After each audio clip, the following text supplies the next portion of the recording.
The vanishing of Thomas Messick. There are places in the world where people disappear, places where the rules of logic seem to break down, where a simple walk in the woods can turn into something inexplicable. The case of Thomas Messick is one of those stories, a story of a seasoned hunter, an 82-year-old military veteran, who walked into the dense forests of the Adirondacks one November morning in 2015 and was never seen again. No remains, no evidence, no rifle, no walkie-talkie, nothing. And then the FBI arrived. For those familiar with missing persons cases, that alone should send a red flag, because the FBI doesn't normally involve itself in adult disappearances, especially not in cases where there's no immediate sign of foul play. Yet, within days of Messick's disappearance, federal agents were on the scene, questioning search teams and investigating the area. What did they know that the public didn't? Why would an elderly man vanishing into a forest warrant their attention? On November 15, 2015, Thomas Messick set out on a hunting trip with 6 friends and family members in a Lake George Wild Forest near Brant Lake, New York. They were an experienced group, having hunted together for decades, but this was the first time they had chosen this particular area near Lily Pond. It was a classic deer drive. The younger men would move through the woods, pushing deer towards the older hunters who remained stationary to take the shot. Messick, due to his age and declining health, was positioned at a fixed point, presumably sitting on a tree stump with his rifle in hand, waiting for game to be driven towards him. But when the drive was over, Messick was gone. They searched the immediate area, calling his name, firing shots into the air, honking horns, classic hunter distress signals, but there was no response. Concerned, they contacted the local forest rangers who had arrived by 4:30 p.m. and continued the search until midnight. The next morning, a full-scale search effort began, drawing in over 300 searchers, including police, firefighters, search and rescue teams, and trained tracking dogs. Helicopters swept the forest, divers scoured nearby water sources, and ground crews conducted a meticulous grid search. They found nothing. No footprints, no clothing, no broken branches, no signs of an animal attack, no discarded rifle or walkie-talkie. By the 4th day of the search, something unusual happened. The FBI showed up.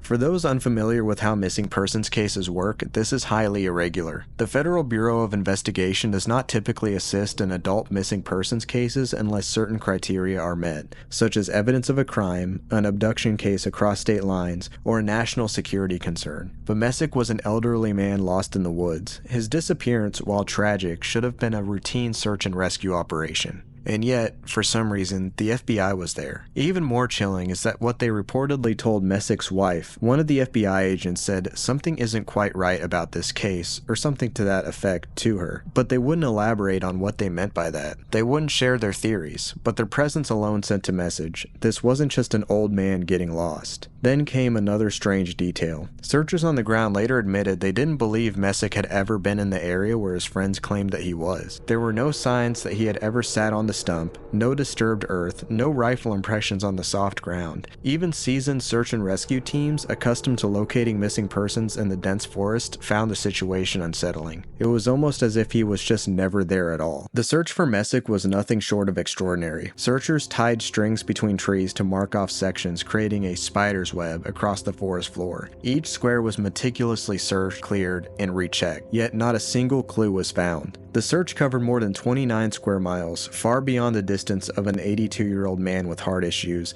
and limited mobility could reasonably travel. And the conditions should have left evidence. If Messick had fallen, his rifle would have been nearby. If he had succumbed to the cold, search dogs would have picked up the scent. If he had encountered a predator, signs of a struggle would have been evident. But there was nothing. Not even the Snickers bar he reportedly had in his pocket. The silence of the woods added another layer of dread. Searchers reported an eerie stillness, a lack of wildlife sounds, as though the forest itself was holding its breath. Adding to the confusion were conflicting reports about Messick's last known position. While the initial account suggested he had been stationed on a tree stump, later testimony from one of the hunters claimed that Messick had told them he was too cold to sit and decided to slowly walk around the area to stay warm. This would have taken him up a hill to the northeast, away from his assigned position. If true, it would explain why searchers found no sign of him at the stump, but it raises another question. Why did tracking dogs fail to pick up any trail in the direction he supposedly walked? Further complicating the situation were the discrepancy in eyewitness testimony. Some locals and even searchers began to question whether Messick had ever entered the woods at all. A few claimed they didn't recall seeing him that day. Even the lead ranger on the search team admitted that it was unusual for such an experienced hunter to vanish without leaving a trace.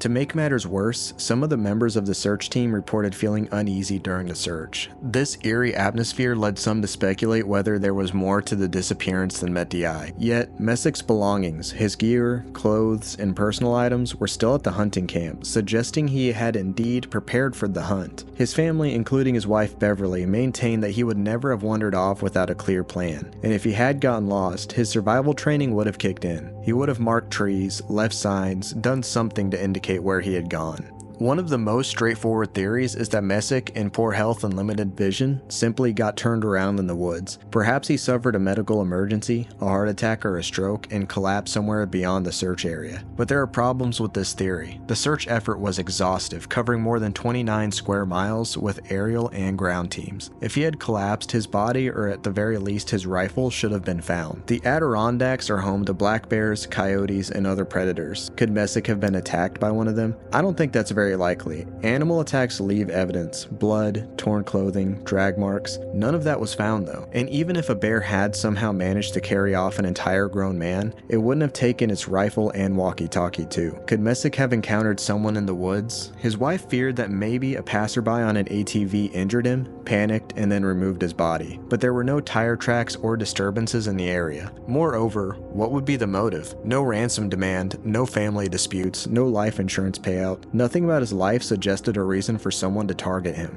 However, some searchers and investigators question whether foul play might have occurred before the group even reached the woods. There were whispers, unsubstantiated but persistent, that perhaps Messick had never made it to the hunting site at all. Yet with no evidence to support this, it remains pure speculation. I don't want to throw away the theory of foul play though. The FBI's comment to Messick's wife kind of makes sense when you consider foul play. That comment kind of sounds like something an investigator or a detective would say whenever they're fed up with people lying to them, or whenever they're fed up with being, jacked around, if you will. It sounds to me like perhaps that comment was made by a detective that felt like even the wife could have had some involvement in the case. The reason I say that is because normally spouses are the first people who are suspected whenever foul play is involved. And why else would the FBI be involved if it wasn't for foul play? Well, there is kind of another theory to that. Messick's case has been linked to the missing 411 phenomenon, a collection of unexplained disappearances in national parks documented by investigator David Pauly. Many of these cases share eerie similarity: hunters and hikers who vanish without a trace, bizarre weather patterns disrupting searches, search dogs unable to pick up a scent, and, of course, inexplicable FBI involvement. One particularly strange detail from Messick's case is a report from one of the hunters that day. He claimed to have heard an unfamiliar, unidentifiable sound in the woods before Messick vanished. He couldn't describe it, only that it was something unnatural, something he had never heard before in decades of hunting. Could Messick have stumbled onto something he wasn't supposed to see? A government operation? A hidden facility? The FBI's involvement in the refusal to disclose their findings has fueled such speculation. Another chilling possibility ties into historical disappearances in the Adirondacks. The region has had several unexplained vanishings over the years: hikers, hunters, or children who step off a trail and are never found. Some locals speak in hushed tones about the forest itself being off in certain areas, as though something ancient and unknown watches from the shadows. Years have passed though, and the mystery of Thomas Messick remains unsolved. His family has mourned, holding memorials and praying for answers that never came. His friends, the men who stood in those woods with him that day, are left with a void of uncertainty. There are forests in the world that hold secrets, places where all the trees whisper, where the ground swallows footprints, where people vanish as if they were never seen at all. And on November 15th, 2015, Thomas Messick just so happened to walk into such a place.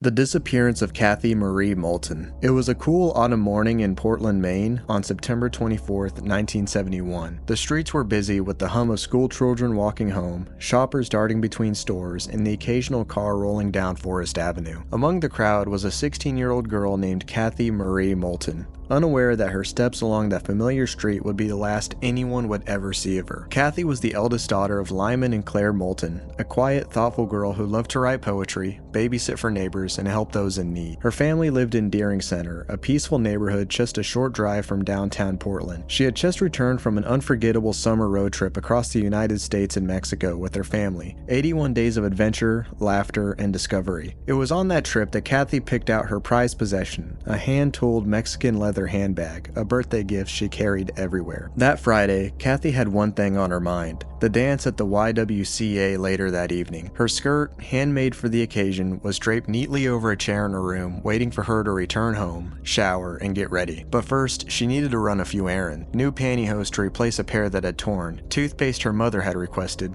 and some thread to finish hemming her outfit. Her father, Lyman, agreed to drop her off downtown after school. At 1:15 p.m., Lyman pulled up to the corner of Cumberland and Forest Avenue, right near the New England Telephone and Telegraph office. He watched Cathy step out of the car, her navy blue wool dress and double-breasted coat with brass buttons standing out against the busy street. Her leather handbag swung gently at her side. She turned, waved, and began walking up the incline toward Congress Street. That was the last time Lyman Moulton ever saw his daughter. Cathy's errands took her to Porteous, Mitchell, and Braun, a popular department store in downtown Portland. There, she purchased her pantyhose and presumably the toothpaste her mother had asked for. But the exact details of her movements between 1:15 p.m. and 5:30 p.m. remain a frustrating mystery. No confirmed sightings, no casual encounters with friends, just empty space in the timeline of a girl's final known hours. By 5 p.m., Cathy was at Starbird Music on Forest Avenue, chatting with her friend Carol Starbird.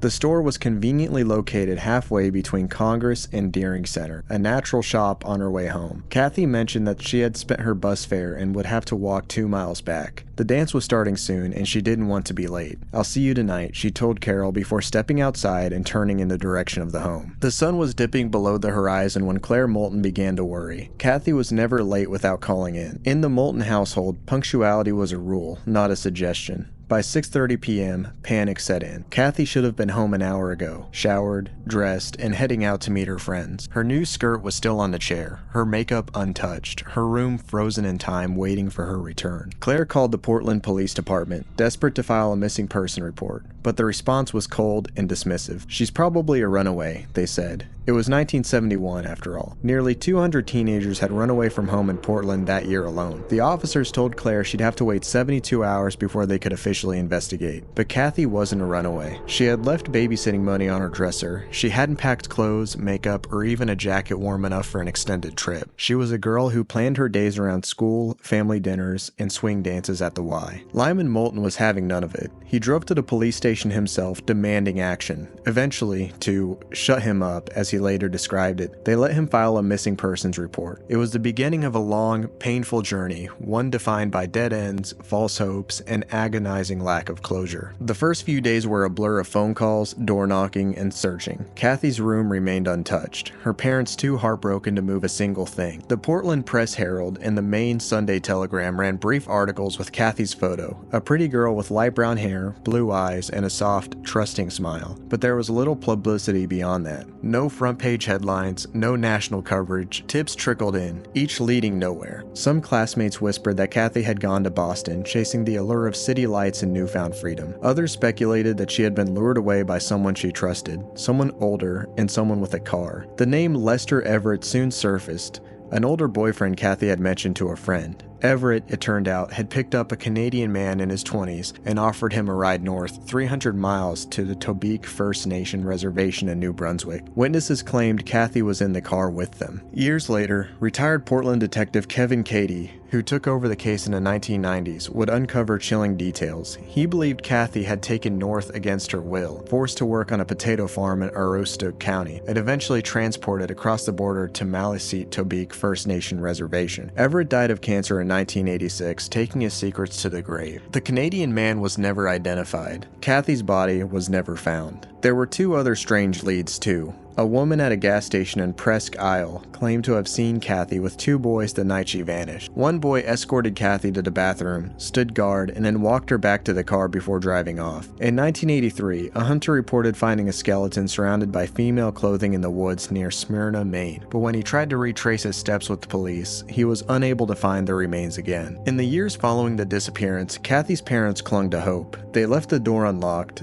the phone always within reach. Claire often sat by the upstairs window window, watching the streets for her daughter's familiar figure, but Cathy never came home. The case languished in obscurity for decades. In 1988, a new detective, William Dietgen, apologized to the Moultons for the police department's lack of effort. He asked for Cathy's dental records, hoping to compare them to remains of an unidentified woman found in British Columbia. The results came back negative, another dead end. Kevin Cady's book, Cathy Moulton, Missing and Endangered, painted a grim picture of missed opportunities and botched investigation. Cady interviewed witnesses who had been ignored in 1971, pieced together timelines the original investigators had overlooked, and followed leads stretching from Portland to Presque Isle to the Canadian border, each thread unraveled into nothingness. To this day, Cathy's disappearance remains one of Maine's oldest active missing persons cases. Her parents, Lyman and Claire, passed away without ever knowing what happened to their daughter. Her sisters, Pamela and Kimberly, grew up under the shadow of an unsolved mystery, a hole in the fabric of their family that can never be mended. There is an eerie permanence to Cathy's story, a reminder that, despite all of our technology, all of our advancements, people can still vanish without a trace. Somewhere out there, in the quiet woods of northern Maine or in the rolling hills of New Brunswick, Cathy Moulton's fate remains sealed, known only to the ghost of the past and the soil beneath our feet. And so, the image lingers, a 16-year-old girl in a navy blue coat, swinging her leather handbag, walking down Forest Avenue as the daylight fades.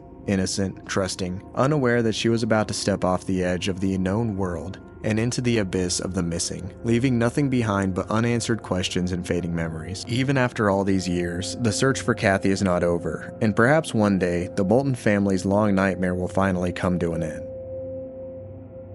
The disappearance of Mekeyla Bali. Mekeyla Margaret Kim Bali vanished from Yorkton, Saskatchewan on April 12, 2016. She was 16 years old. Despite hundreds of tips, multiple investigations, and widespread media coverage, her fate remains unknown. Her last confirmed sighting was at a bus depot in Yorkton. The circumstances surrounding her disappearance have led to numerous theories but no solid answers. Mekeyla was born on July 2, 1999 in Regina, Saskatchewan, under the name Mekeyla Margaret Kim Nigerball. 7 months before she disappeared, she legally changed her last name to Bali. She lived in Yorkton with her mother, younger siblings, grandmother, and aunt. Her grandfather had passed away just a month before she went missing. Friends and family described her as a quiet, caring girl who loved playing the violin and participated in drama club at her school, Sacred Heart High School. She was an avid reader and enjoyed fantasy video games like League of Legends. She had a poodle dog named Angel, and she loved training it to do tricks. Her mother, Paula Bali, described her as not being a risky kid and said she was beginning to find confidence despite struggling with acne and occasional bullying. So investigators were able to piece together most of Mekeyla's movements on the day that she vanished through surveillance footage and witness statements. Her actions were unusual and erratic. At 6:41 a.m., Mekeyla texted her friend Oksana asking for a ride to the bank, claiming she had $5,000. Police later confirmed she did not have that amount in her account. Oksana denied the request anyway. At 8:20 a.m., her grandmother dropped her off at Sacred Heart High School. She placed a binder in her locker but left the school minutes later through a back entrance. At 8:50 to 8:55 a.m., surveillance footage captured her at TD Bank, where she withdrew $55. While waiting for the teller, she was seen talking on the phone, but no record of the call exists. At 9 a.m., she entered Terry's Pawn and Bargain, attempting to pawn a silver ring. The shop owner refused due to its low value. At 9:10 a.m., she went to a combined Tim Hortons Wendy's. She ordered a drink, sat in a booth, and appeared anxious, looking around at the doors and windows. At one point, she took her phone apart and reassembled it. 9:23 a.m. She left the restaurant through one door and immediately came back in and exited through another. At 9:49 a.m., she returned to the same Tim Horton Wendy's while on a phone call. Again, no record of the call exists. She sat at a booth facing the entrance. I would like to stop for a minute and talk about what I think these phone calls were. She left the restaurant and immediately came back, likely because she was looking for somebody who was going to pick her up. I also want to say that it's likely she took apart her phone and then put it back together, as sometimes whenever phones have malfunctions, shutting them off doesn't do the trick. Sometimes you actually have to take the battery out. I also want to say that the reason for these phone calls not being found is because she likely was using an app and she was using the Wi-Fi from the Tim Horton Wendy's in order to make the calls. It's likely that this is why she also only bought a drink too. At 10:12 a.m., she texted her friend Shelby, "Hey, I need help." About 20 minutes later, she sent her another message saying, "Never mind, I figured it out." At 10:43 a.m., she approached an older woman at the restaurant asking for help to book a hotel room. The woman declined. At 10:45 to 11:55 a.m., her whereabouts during this time are unknown. No camera captured her movements. At 12 p.m., Mekeyla returned to her school and spoke with two friends, telling them she was taking a bus to Regina. One friend later recalled she may have had two phones. At 12:02 p.m., she left the school for the last time. At 1 p.m. to 1:45 p.m., she was seen at the Trail Stop restaurant inside Yorkton Bus Depot, eating poutine. No CCTV footage exists of her at the restaurant. At 1:45 p.m., she walked out of the depot and was never seen again. At 7 a.m., April 3rd, 2016, her phone was turned off and it was never reactivated. From the beginning, police struggled to track Mekeyla's communications. She frequently used social media apps like Kik and Snapchat, which do not store messages permanently. Investigators had to go through U.S. privacy laws to access her accounts, causing delays. They found she had been talking to people online, including a man named Christopher from the U.S. However, police confirmed he was never in Canada at the time she disappeared. Another name, Josh, came up in her conversations before she vanished, but police were unable to confirm who he was. Some of the theories about what happened to Mekeyla include that she ran away. Some believe she planned to leave. She had mentioned traveling to different cities to multiple people. However, she didn't take essential items like her acne medication, emergency cash, or a passport. No known bus tickets were purchased in her name. Another idea is that she was trafficked. Human trafficking is a concern in Saskatchewan due to its location between major cities like Winnipeg, Calgary, and Edmonton. Her mother has a long fear that someone she met online lured her away. I think that this is actually pretty likely. I mean, especially with her being on Kik. I think Kik is the biggest red flag. Another idea is that she met with some other form of foul play. With her phone records erased and an hour of missing time in her timeline, some believe she was abducted. Police found no sign of a struggle or foul play, but acknowledged that it is a possibility. Over the years, more than 1,000 tips have come in. Sightings have been reported in Vancouver, Edmonton, Washington State, and even as far as Scotland and Colombia. None have ever been confirmed. In October 2016, her mother traveled to Vancouver after a possible sighting. In 2017, police believe she attended an event in Alberta. In 2019, someone in Edmonton reported seeing her, but nothing came of it. One eerie incident occurred 3 months after she disappeared. A friend sent her a message on Snapchat, and it was marked as open. However, no one actually knows if it was Mekeyla who saw it. Mekeyla's mother, Paula, has publicly criticized the RCMP for mishandling aspects of this investigation. She believed they failed to take some leads seriously and relied too heavily on the theory that Mekeyla ran away. Paula has been the driving force behind the search, running awareness campaigns, organizing vigils, and raising a reward fund, which now stands at $100,000. In 2022, 2 semi-trailers were wrapped with age progress photos of Mekeyla traveling across North America to raise awareness. Her mother has said people don't just vanish, and she continues to push for answers. Mekeyla Bali's disappearance is one of Canada's most baffling missing persons cases. Every clue, from her unusual behavior that day to the unanswered calls, only raises more questions. Someone knows what happened, and until they come forward, her case will remain an unsolved mystery.